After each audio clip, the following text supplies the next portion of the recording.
Assalamualaikum warahmatullahi ta'ala wabarakatuh. Alhamdulillah, alhamdulillahilladzi wakafa. Assalatu wassalamu ala nabiyil mustafa wa ala alihi wa sahbihi ahli sidqi wal wafa. Ashhadu an la ilaha illallah wahdahu la syarikalah wa ashhadu anna Muhammadan abduhu wa rasuluhu la nabiyya ba'dah. Allahumma salli wa sallim ala sayyidina Muhammad wa sallama taslima katsira. Faqala Allah Ta'ala fil Qur'anil Karim, a'udzu billahi minasy syaithanir rajim. Bismillahirrahmanirrahim. Syahrul Ramadan alladzi unzila fihi al-Qur'an hudan lin-nasi wa bayyinatin minal huda wal furqan. Al-ayah, sadaqallahul azim wa lahu alami muradih. Para hadirin yang dimuliakan oleh Allah Subhanahu wa taala, bulan suci Ramadan ini adalah bulan di mana diturunkannya Al-Qur'anul Karim, yang mana Al-Qur'an adalah pedoman dan pegangan bagi hidup kita dari semua aspek, baik itu menata kehidupan kita, menata hati kita, ibadah kita, bahkan alam yang kita tinggali ini semuanya dijelaskan di dalam Al-Quran. Bahkan terbentuknya dunia ini sudah dijelaskan di dalam Al-Quranul Karim. Al-Quranul Karim ini sangat luar biasa. Hubungannya bukan hanya tentang ibadah saja, termasuk sains, penataan alam, pembentukan dunia ini, semua terdapat di dalam Al-Quranul Karim. Bahkan di dalam Al-Quran ini ada satu hal yang sangat luar biasa. Pada tahun 1927, seorang fisikawan asal Belgia, dia imam Katolik dari Belgia, mengungkapkan suatu teori yang disebut dengan teori Big Bang. Bagaimana teori Big Bang tersebut? Kata Georges Lemaitre, bahwasannya dahulu langit dan bumi itu bersatu padu, lalu keduanya hancur lebur sehingga terbentuklah adigugus-adigugus. Maka itu disebut dengan teori Big Bang.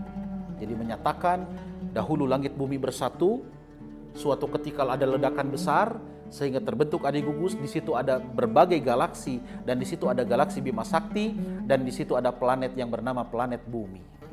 Ini adalah teori Big Bang yang dikemukakan oleh Georges Lemaitre tahun 1927. Para hadirin, dan ini dikuatkan, didukung oleh seorang ilmuwan yang bernama Edwin Hubble tahun 1929.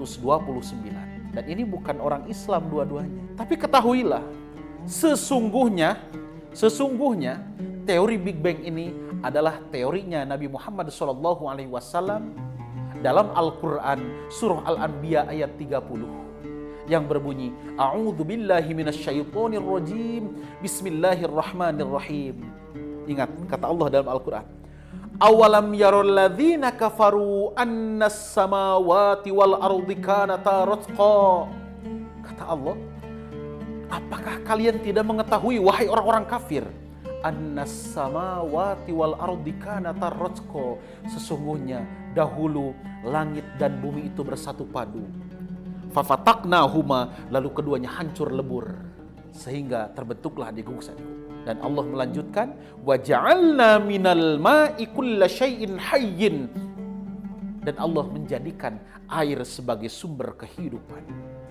Nah, maka para hadirin, teori Big Bang ini sesungguhnya adalah teori yang sudah lama dikemukakan di dalam Al-Quran 14 abad yang lalu. 1400 tahun yang lalu Nabi Muhammad SAW sudah mengungkapkan teori tersebut. Tetapi kita sebagai umat Islam tak mau membaca Al-Quran, tak mau mempelajari isi kandungan daripada Al-Quran, sehingga teori tersebut akhirnya dikemukakan oleh yang bukan beragama Islam. Bahkan di dalam Al-Quran dijelaskan teori Big Bang itu dengan secara detail. Wa ja'alna minal ma'i kulla syai'in hayyin afala yu'minun. Allah menjadikan air sebagai sumber kehidupan. Dan ingat, sampai saat ini yang ada sumber kehidupan hanya di planet bumi. Karena mengapa? Hanya di planet bumi yang terdapat air. Di planet Mars ada kandungan oksigen, tapi tidak ada air, maka tidak mungkin manusia untuk hidup di sana, terkecuali atas izin Allah. Maka para hadirin yang dimuliakan oleh Allah Subhanahu wa taala, Al-Qur'an ini adalah sumber pegangan kehidupan bagi kita, bahkan sumber pengetahuan. Semua ilmu terdapat di dalam Al-Qur'an. Maka kita sebagai umat Islam, jangan pernah kita menyepelekan Al-Quranul Karim. Al-Quran itu adalah sumber dari semua ilmu, adalah sumber dari semua pengetahuan. Maka kita rajin-rajinlah belajar Al-Quran, mendalami isi kandungan daripada Al-Quran, supaya kita menjadi orang cerdas dengan referensi yang benar, yaitu Al-Quranul Karim. Demikian, terima kasih. Wassalamualaikum warahmatullahi wabarakatuh.